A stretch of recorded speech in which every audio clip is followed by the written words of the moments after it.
Assalamualaikum warahmatullahi wabarakatuh. Perkenalkan, nama saya Lanastia dari kelas 5C Perbankan Syariah dengan mata kuliah Ekonomi Internasional.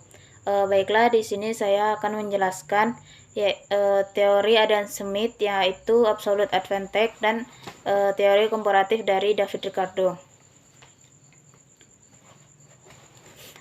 Adapun teori Absolute Advantage dari Adam Smith, dalam keunggulan absolut yang digagasnya, Adam Smith mengemukakan arti pentingnya sistem ekonomi liberal, yakni bebas dari keterlibatan dan campur tangan pemerintah. Menurutnya, pengelolaan perekonomian negara dapat dilakukan dengan cara melaksanakan persaingan bebas tanpa adanya intervensi pemerintah, dengan catatan adanya pembagian kerja dan pengalokasikan sumber daya secara efisien. Adam Smith memandang kemakmuran rakyat di suatu negara dapat dicapai melalui produksi dan perdagangan untuk menghasilkan kekayaan yang universal. Maka produksi dan perdagangan harus dilakukan secara maksimal. Sebab itulah Adam Smith menganjurkan agar pemerintah di setiap negara memberikan kebebasan ekonomi kepada rakyat untuk melakukan perdagangan bebas baik dalam lingkungan domestik maupun internasional. Dengan demikian, pertumbuhan ekonomi dapat dicapai melalui pertumbuhan penduduk dan total output yang dihasilkan. Total output menggambarkan tingkat produksi barang dan jasa yang dipengaruhi oleh ketersediaan sumber daya alam, tenaga kerja, dan persediaan barang. Maka segala sumber daya alam yang ada harus dikelola secara efektif dan efisien oleh tenaga kerja dengan barang modal.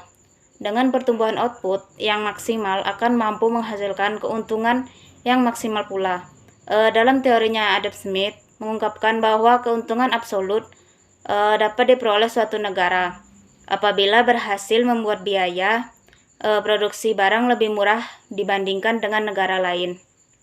Logika yang dikembangkan jika biaya produksi antar negara sama, maka tidak ada alasan untuk melakukan perdagangan internasional. Atas dasar itulah, Smith mengemukakan dua ide utama dalam teorinya terkait dengan perdagangan internasional sebagai berikut. Yang pertama, spesialis internasional dan efisiensi produksi. Dalam perdagangan internasional akan selalu ada pihak yang bertindak sebagai eksportir dan importir. Suatu negara akan mengimpor barang dari negara lain apabila barang tersebut diproduksi di dalam negeri. Justru tidak akan efisien atau kurang menguntungkan. Sebab itulah suatu negara dapat melakukan spesialisasi pada produksi barang yang menguntungkan sehingga dapat diperoleh keunggulan absolut. Yang kedua, adanya pembagian kerja internasional atau division of labor. Pembagian kerja internasional yang dimaksudkan di sini adalah perpindahan ruang industri pabrikan. Artinya, proses produksi suatu barang tidak terbatas di suatu negara saja. Dengan adanya pembagian kerja internasional, suatu negara dapat melakukan proses produksi barang dengan biaya yang lebih murah dari negara lain. Efisiensi biaya produksi yang dicapai melalui pembagian kerja internasional dinilai mampu mendorong perolehan melakukan perdagangan internasional. Dan contoh dari teori absolut dari Adam Smith ini yaitu untuk Indonesia diketahui dasar tukang dalam negeri 1 kilogram beras akan mendapatkan 1 unit elektronik. Sedangkan Jepang 1 kilogram beras sebanding dengan 4 unit elektronik. Apabila Indonesia menukarkan beras dengan produksi elektronik Jepang, maka akan mendapatkan keuntungan sebesar 3 unit elektronik yang diperoleh dari 4 unit elektronik dikurangi 1 unit elektronik. Sementara keuntungan untuk Jepang dengan dasar tukang dalam negeri 1 unit elektronik sebanding dengan 0,25 kg beras. Sedangkan di Indonesia 1 unit elektronik sebanding dengan 1 kg beras. Jika Jepang melakukan barter dengan Indonesia, maka akan memperoleh keuntungan sebesar 0,75 kg beras. yang diperoleh dari 1 kg beras dikurangi 0,25 kg beras. Selanjutnya ke teori keunggulan komparatif dari David Ricardo. Teori keunggulan komparatif David Ricardo lahir dari adanya kelemahan yang ditemukan pada teori keunggulan absolutnya Adam Smith. Ricardo mengkritisi teori keunggulan absolut di mana perdagangan internasional hanya mungkin dilakukan oleh negara-negara yang mampu melakukan proses produksi untuk mencapai keuntungan absolut saja.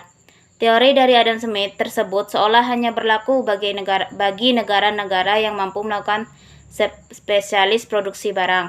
Lantas, bagaimana dengan negara-negara yang mengalami kerugian absolut dalam arti tidak mampu melakukan spesialis produksi barang? Apakah negara-negara tersebut tidak bisa atau tidak memiliki kesempatan sama sekali untuk melakukan perdagangan internasional?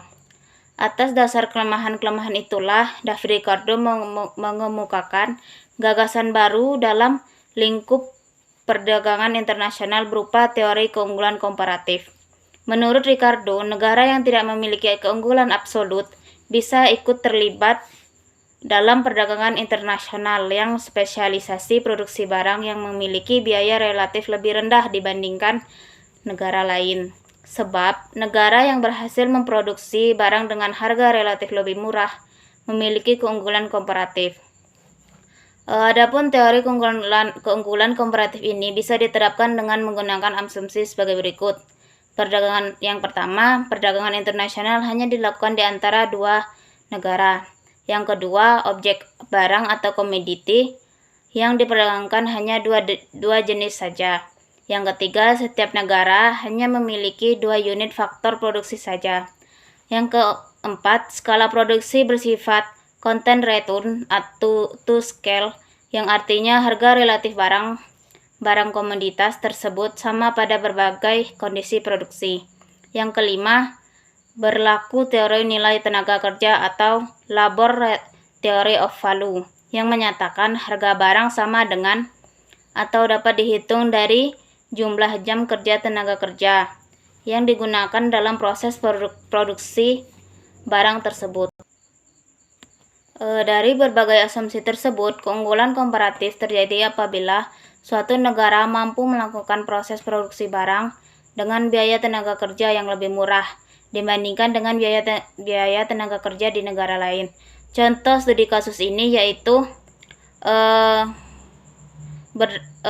besar keuntungan yang diperoleh Indonesia dengan dasar tukang dalam negeri 1 kg beras sebanding dengan 1 unit elektronik, sedangkan Jepang 1 kg beras sebanding dengan 1,3 unit elektronik. Apabila Indonesia barter beras dengan elektronik Jepang, maka akan mendapatkan keuntungan sebesar 0,3 yang diperoleh dari 1,3 unit elektronik atau 1 unit elektronik. Sebaliknya, Jepang juga akan mendapatkan keuntungan dengan dasar tukang dalam negeri Jepang 1 unit elektronik sebanding dengan 0,75 kg beras. Sedangkan Indonesia 1 unit elektronik sebanding dengan 1 kg beras. Jika Jepang barter elektroniknya dengan beras Indonesia, maka akan mendapatkan keuntungan sebesar 0,25 yang diperoleh dari 1 kg beras dikurangi 0,75 kg beras. Meski brilian, namun tak ada gagasan yang sempurna. Artinya, sebaik-baiknya ide pemikiran yang dikemukakan meski mampu memberikan sumbangsi pada perubahan dan perkembangan perekonomian dunia, pasti ada saja kelemahannya. Adapun kesimpulan dari teori-teori Adam Smith dan David Ricardo, pada prinsipnya dasar pemikiran Adam Smith dengan teori keunggulan absolutnya dan David Ricardo dengan teori keunggulan komparatifnya tidak jauh berbeda. Perbedaan hanya terletak pada cara mengukur keunggulan suatu negara. Di mana pada teori keunggulan absolut lebih menekankan pada biaya absolut, sedangkan teori keunggulan komparatif pada biaya relatif untuk memproduksi suatu barang.